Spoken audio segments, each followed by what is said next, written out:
Bom, hoje nós vamos responder novamente uma pergunta, né, que é o que eu devo ou não cortar de uma história que nós achamos numa das comunidades de escritores, das redes sociais. Né. Por quê? Porque eu, na própria postagem, falava assim, muitos profissionais comentam que tudo que não faz parte, né, do enredo, da trama principal, deve ser cortado. Né. Porque deixa mais interessante a história. E nós não achamos que isso seja verdade, especialmente dependendo do que você escreve. Né? Quer dizer, se você, no nosso vídeo Conto, Noveleta e Romance, Como Saber o que Escrever, nós falamos exatamente da diferença do conto, que é mais curto, né? Da noveleta, que é um meio caminho entre o conto e a novela ou romance, né? E efetivamente a novela ou romance. E o que acontece? O conto, ele é mais curto, né? E ele pode ser bem mais curto. Então realmente, tipo, se você tem um mini conto, né? Um conto de 1 página, 2 páginas, até 3 páginas, você não tem tempo para ficar colocando o que não é excepcional ali, no que está no cerne da história. Mas se você tem um conto um pouco maior, e se for para pensar, os contos têm até 7.500 palavras, você pode dar mais uns detalhes, comentar alguma coisa, né, dar mais um pouco de enredo, falar um pouquinho mais do personagem. Por quê? Exatamente porque são esses dados, são essas informações que servem para criar empatia para com o personagem, para que o leitor queira continuar lendo. Então é evidente, num conto curto, né, que você lê numa tacada, você não precisa disso. A essencial é a parte da trama, da história, o que vai estar acontecendo. Né? Mas num conto mais longo, numa noveleta, e principalmente no romance, não, você tem que tomar, você tem que cuidar dessas, assim, né, dessas subtramas, né, desses enredos secundários, que não são a história principal, mas vão dar, né, um pouco mais de tempero, um pouco mais de gosto, vão chamar a atenção do leitor para com os protagonistas, né, para com os personagens, o que é essencial. Né? Exatamente o que eu falo, assim, não tem nada pior você estar lendo uma história, e já aconteceu comigo várias vezes, que eu estou lendo lá a história, às vezes eu até terminei o livro, você fala, nossa, se o protagonista morresse na linha, ali na próxima linha, na página seguinte, para mim não ia mudar nada, porque eu não sinto absolutamente nada por ele. Né? E é isso que faz, de repente, o leitor deixar a leitura pela metade, né? Falar, não, esse livro aqui eu não gostei, vai, né? Então é importante. Então é uma coisa que, assim, sim, se a história é longa, né, ela tem enredos e subtramas, você precisa alimentar o leitor com o cotidiano, com alguns outros aspectos dos personagens, né, de modo a criar uma empatia para com eles, né, para que ele siga até o fim. Né. Então, se você for parar a pensar, né, é como nas séries de TV. Então, se você for para pensar nas séries de TV, elas têm dois tipos de série. Aquela série que é uma novela, né? Então é uma grande história, né? Que vai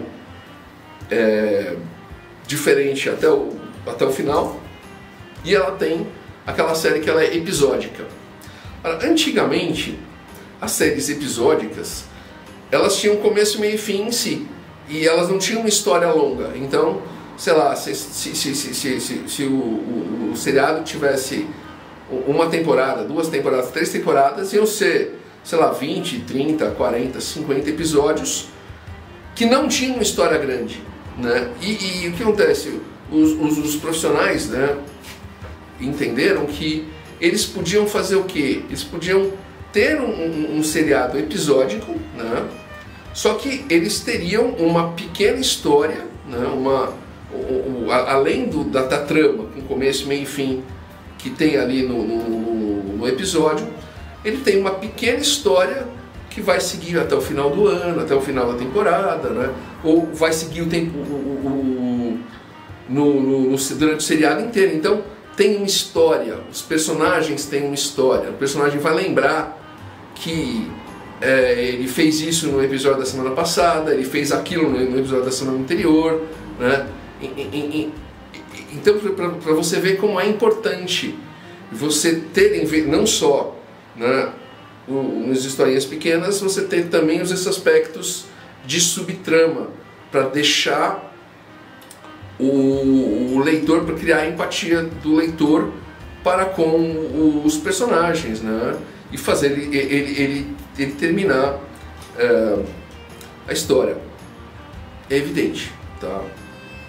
Cuidado para não exagerar, né? Então seja sucinto quando você está trabalhando nesse tipo de subtrama, ou nesses aspectos, né, secundários de apresentação do personagem. Evidentemente, lembrando que você tem mais liberdade num romance do que numa noveleta, e mais liberdade numa noveleta do que num conto.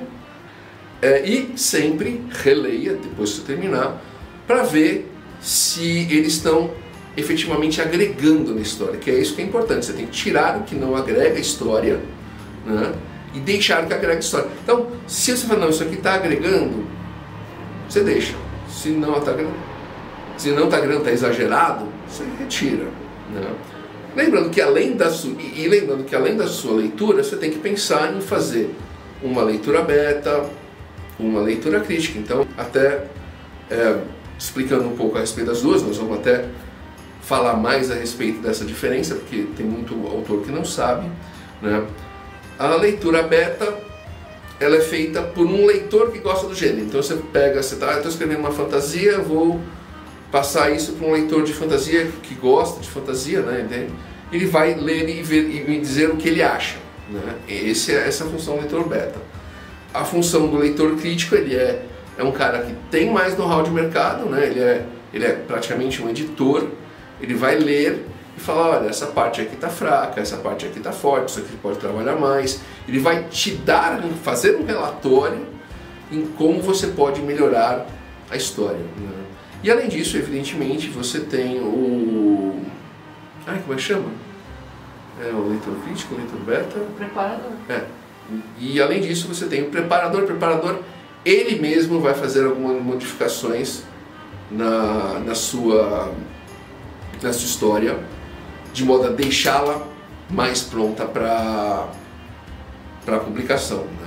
Nada disso, óbvio, depois de tudo isso você ainda vai ter que passar por uma revisão. Não tem nada a ver com revisão, né? O leitor beta vai ler porque ele gosta do gênero, o leitor crítico vai ler e te dar a opinião profissional dele em relação ao mercado, e o preparador vai modificar a história, né?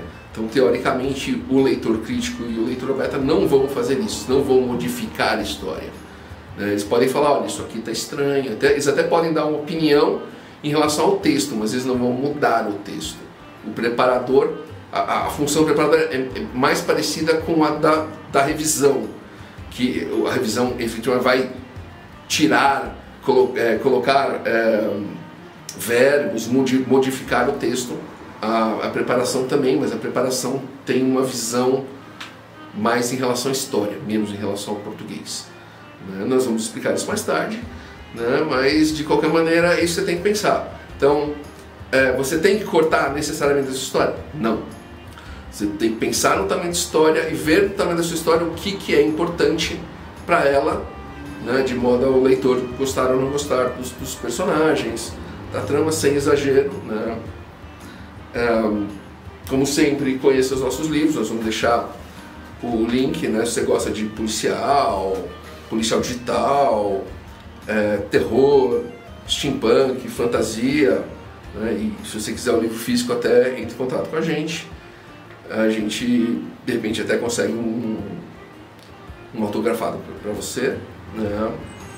E acho que por hoje é só. Se você gostou, deixa seu like, ajuda a gente muito, né? Comenta, se você ou alguém já comentou com você sobre um texto seu, ou você já teve que cortar muita coisa no texto seu, repassa isso para um amigo escritor que de repente está floreando demais o texto, colocando coisa que não precisa, né?